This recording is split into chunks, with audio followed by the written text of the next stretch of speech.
Alright, you guys, listen up. Today, we're talking about a game. A game that took the internet by storm, man. I'm talking about Five Nights at Freddy's, or FNF, as all the cool kids call it. This game, let me tell you, is something else. It's not about sunshine and rainbows, oh no. It's about surviving the night in a pizza place. Sounds innocent, right? Well, you'd be so wrong.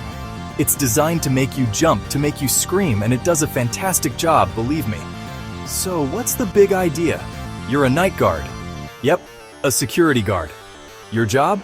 Watch over Freddy Fazbear's Pizza from midnight to 6 a.m. for 5 whole nights. Easy money, you might think. But here's the kicker. The animatronic characters, the big fuzzy mascots, they tend to wander around a bit, and they're not exactly looking to make friends after hours. Your main goal is just to survive. Make it to that 6 a.m. bell, and you live to see another paycheck, or another terrifying night. Now, how do you actually survive this nightmare? Well, you're stuck in a tiny security office. You can't run, you can't fight. All you have are security cameras to watch these things. You have door controls to seal yourself in, and lights to check the hallways right outside your office. But here's the catch, the real genius, or terrifying part. You have limited power.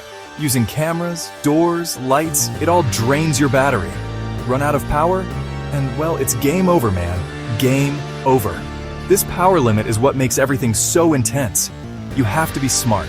You have to conserve energy. You can't just keep all the doors closed all night. Oh no, the game won't let you off that easy. You have to check the cameras, see where Freddy and his pals are.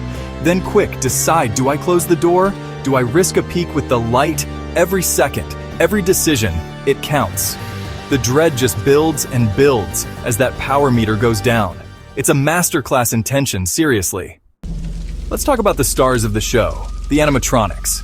You've got Freddy Fazbear, the main bear himself, Bonnie the bunny, Chica the chicken, and Foxy the pirate fox. During the day, they're supposed to be fun, singing and dancing for kids. But at night? Oh boy, at night they are pure nightmare fuel. Their designs are just off. They have these big, staring eyes. Their smiles look more like creepy grins. They're meant to be friendly, but they just look wrong, especially in the dark. What makes them so scary?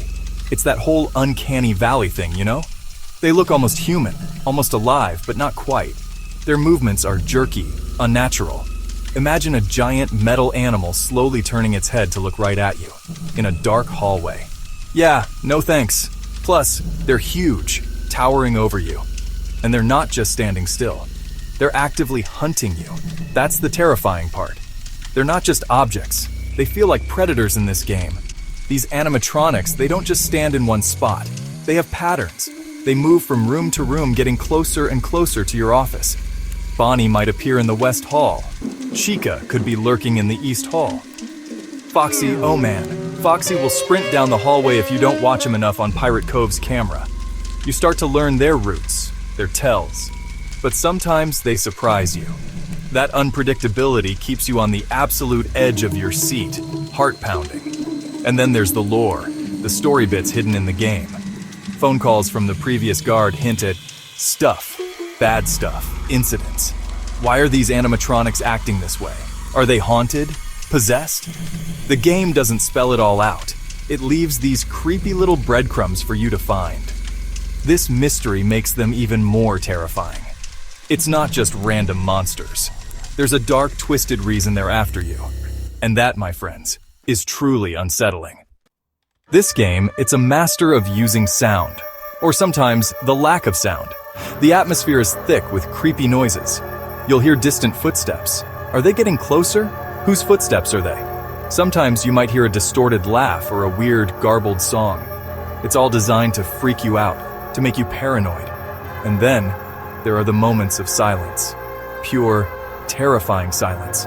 Because you just know something is about to happen.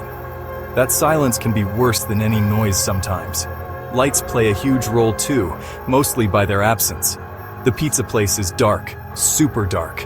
Your only view of the immediate danger zones, the hallways right outside your doors, is through these flickery lights, and you have to use power to turn them on, so you can't just keep them on. It's a quick flash, a brief moment of vision, and then back to darkness. What did you see? Was that a shadow, or just your imagination playing tricks? This limited visibility is just brutal for your nerves. And then, of course, we have the jump scares. Oh, the glorious, heart-stopping jump scares. If an animatronic reaches your office and you weren't fast enough with those doors, bam, it's right there, filling your screen, screaming this awful distorted noise. It gets you every single time, even when you think you're ready for it. It's the sudden shock, the loud sound, the terrifying face inches from yours. It's designed to make you leap out of your skin, and boy does it deliver on that promise. But it's not just about the jump scares, you guys. That's important to understand. If it were only jump scares, it would get old. FNAF is cleverer than that. It builds psychological tension, the stress of managing your power, knowing it's constantly ticking down, the fear of the unknown, of what's lurking just out of sight, the constant alertness, checking cameras, listening for sounds.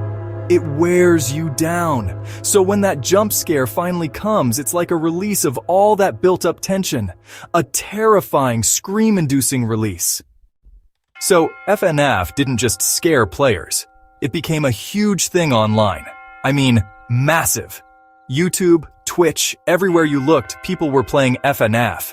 And even more people were watching those playthroughs. My own FNAF videos?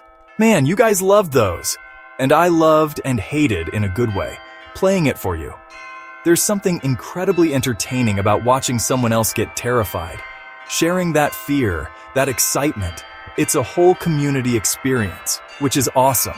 Why do so many people love watching others play FNAF? Well, for one, it's hilarious to see someone jump a mile high. The reactions are genuine, they're raw. It's like being on a roller coaster with a friend. You share the screams, the laughs. Plus, let's be honest, some people find the game too scary to play themselves. So, watching someone else brave Freddy's is the next best thing. You get all the thrills, all the story, but with a bit of a safety cushion. It's a win-win. So, what makes Five Nights at Freddy's so special in the huge world of video games? I think it's the simplicity. The core idea is so easy to understand. Survive the night.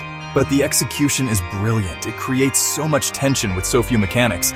Limited power, cameras, doors, that's it. But it uses them perfectly. It proved you don't need complex graphics or a massive budget to create something truly terrifying and engaging. It tapped into primal fears. And the legacy of FNAF? It's undeniable. This game, made by one guy, Scott Cawthon, became a global phenomenon. It spawned so many sequels, spin-offs, books, tons of merchandise, and even a big Hollywood movie. It showed indie developers that you can make a massive impact. It kind of revitalized the simple horror game genre. It proved that a good idea, well executed, can conquer the world. Five Nights at Freddy's isn't just a game. It's a piece of gaming history, and a darn scary one at that.